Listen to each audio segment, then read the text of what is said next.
오늘은 출애굽기 27장 1절부터 8절까지의 말씀을 함께 보도록 하겠습니다. 출애굽기 27장 1절에서 8절까지의 말씀을 제가 봉독해 드리겠습니다.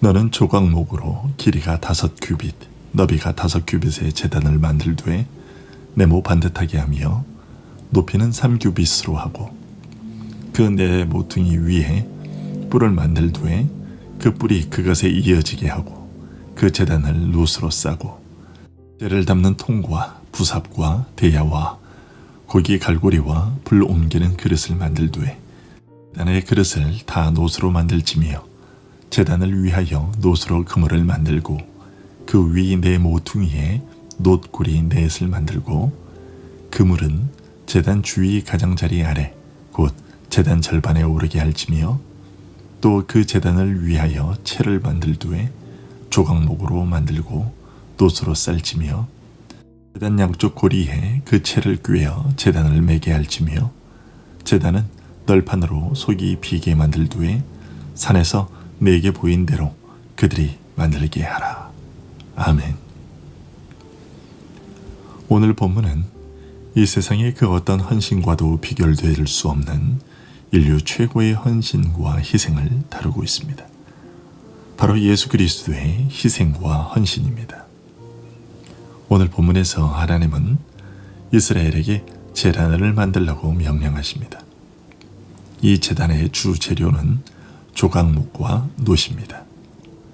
증거궤나 속죄소, 진설병상이나 등잔대와 그 부속 기구들, 그리고 성막의 기구들과 받침대와는 다르게 놋으로 만들어졌습니다.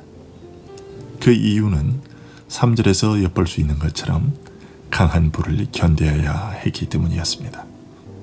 금과 은은 열에 약해서 제단 위에 올려진 제물을 태울 때 불에 열기에 녹아내릴 수 있었습니다. 때문에 불에 강한 놋으로 만들도록 한 것이었지요.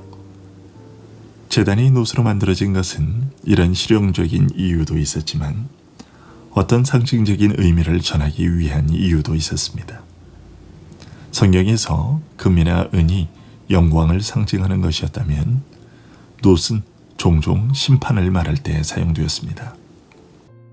가장 대표적인 것이 민수기 21장 4절부터 9절에 등장하는 놋뱀입니다.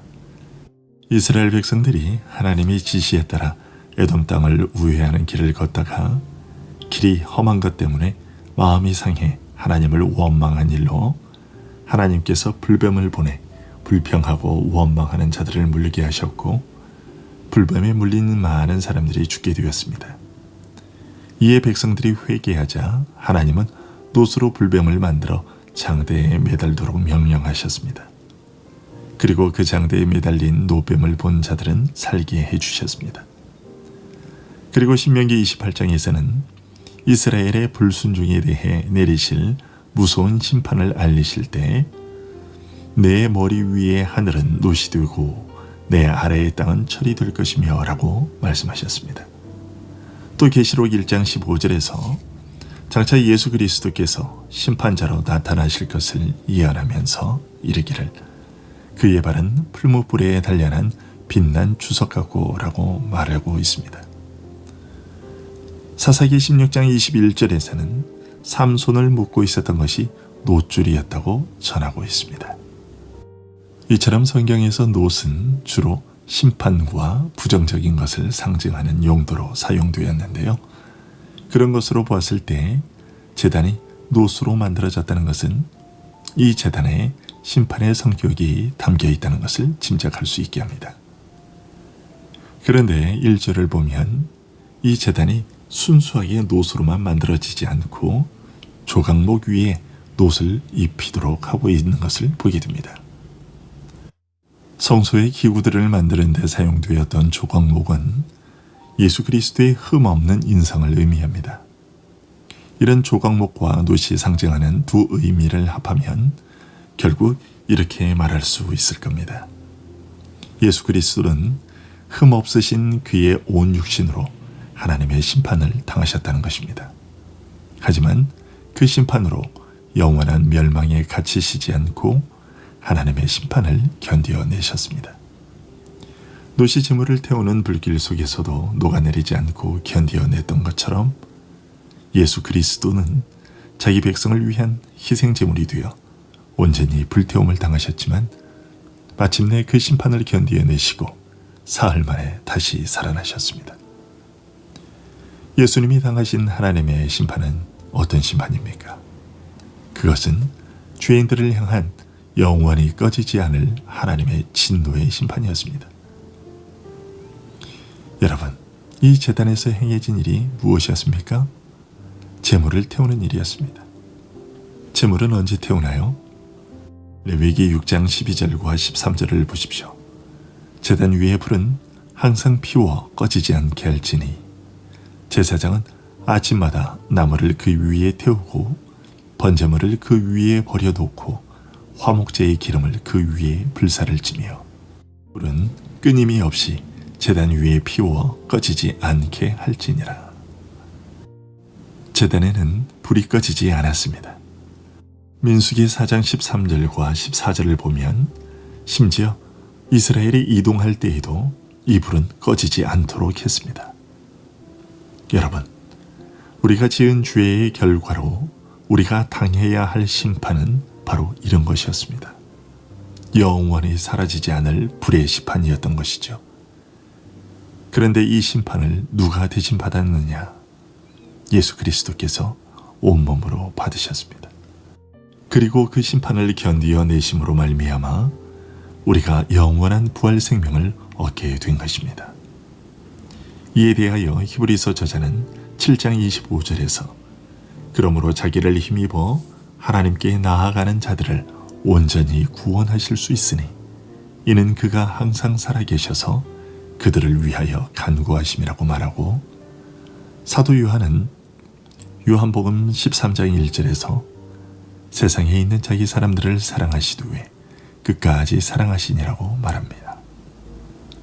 죄를 향한 하나님의 심판의 불이 꺼지지 않는 것에 대비적으로 우리를 향한 그리스도의 대속의 효력도 항상 불타오르는 것입니다. 그리스도의 희생으로 말미암아 우리가 산다는 것은 제단 내 모퉁이에 만들어진 뿔을 통해서도 알려진 바 되었습니다.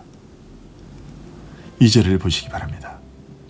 그 내 모퉁이 위에 뿔을 만들되 그 뿔이 그것에 이어지게 하고. 이 뿔의 용도는 무엇이었을까요? 그 용도는 시편 118편 27절에 밝혀져 있습니다. 밧줄로 절기제물을 제단 뿔에 맬지어다. 희생제물은 번제단 위에 올려졌을 뿐만 아니라 묶이기도 했던 것입니다.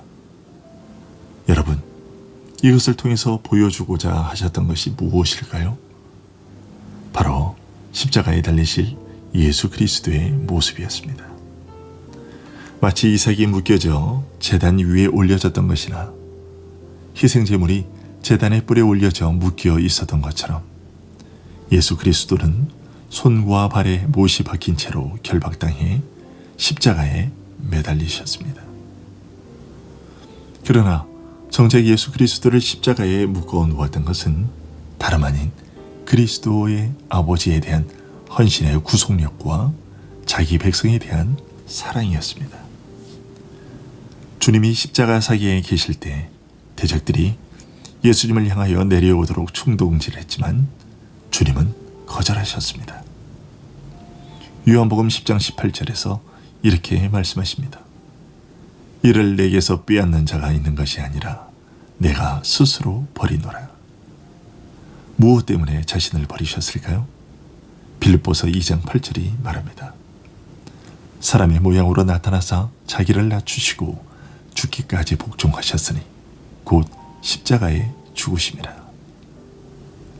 아버지께서 이루고자 하시는 구속의 일을 위해 그리스도께서는 기꺼이 자신을 십자가에 묶어 두셨던 것입니다. 이런 사실이 우리에게 요구하는 삶의 자세는 어떤 것일까요? 바로 사도 바울이 보여주었던 삶입니다. 사도 바울은 아버지의 뜻을 이루기 위해 스스로 십자가에 묶이신 그리스도의 삶을 그대로 본받은 사람입니다. 바울 사도가 3차 전도 여행을 마친 후 예루살렘으로 올라가려 했을 때 성령께서는 바울이 예루살렘으로 올라가면 그곳에서 결박과 환란이 있을 것임을 알려주셨습니다. 동료 사역자들도 그 사실을 다 알고는 예루살렘으로 올라가지 말도록 말렸습니다. 그럼에도 불구하고 바울은 이렇게 말했습니다. 내가 달려갈 길과 주 예수께 받은 사명, 곧 하나님의 은혜의 복음을 증언하는 일을 마치려 하면은 나의 생명조차 조금도 귀한 것으로 여기지 아니하노라. 나는 주 예수의 이름을 위하여 결박당할 뿐 아니라 예루살렘에서 죽을 것도 각오하였노라. 자신이 죽을 것을 알면서도 하나님의 뜻을 이루기 위해서는 그 길을 갔던 것입니다. 내가 내 몸에 예수의 흔적을 지니고 있노라고 말했던 그대로 바울 사도는 고난의 흔적뿐만 아니라 그리스도께서 아버지를 위해 사셨던 삶의 모습을 조차 그 자신 역시도 스스로 고난에 묶였습니다. 여러분, 이것이 바로 우리들의 삶의 자세여야 하지 않을까요? 그리스도께서 우리를 살리기 위해 십자가에 자신을 메어 놓으셨으니 우리 역시도 그리스도를 우리에게 대속제물로 내어주신 하나님을 위해, 그리고 그리스도와 그의 복음의 영광을 위해서라면 비록 고난의 길이라 할지라도 그 길을 마다하지 않고 나아가는 우리들이 되어야 되지 않을까요? 하지만 우리 그리스도인들에게 이 고난의 길은 수치의 길이 아니요 곧 영광의 길이기도 합니다. 마태복음 5장 11절과 12절에서 주님은 이렇게 말씀하셨습니다. 나로 말미암아 너희를 욕하고 박해하고 거짓으로 너희를 거슬러 모든 악한 말을 할 때에는 너희에게 복이 있나니 기뻐하고 즐거워하라. 하늘에서 너희의 상이 큼이라. 너희 전에 있던 선지자들도 이같이 박해하였느니라. 그리스도를 위해 고난을 당하는 것이 복입니다. 내 죄로 인한 고난이 아닌 그리스도와 그의 복음을 위한 고난을 당하는 것은 피해야 할 일이 아니라 기쁨과 즐거움으로 당해야 할 일입니다. 주를 위해 어떤 고난이라도 기쁨과 감사로 감내하는 우리들이 될 수 있기를 간절히 소원합니다. 기도하겠습니다.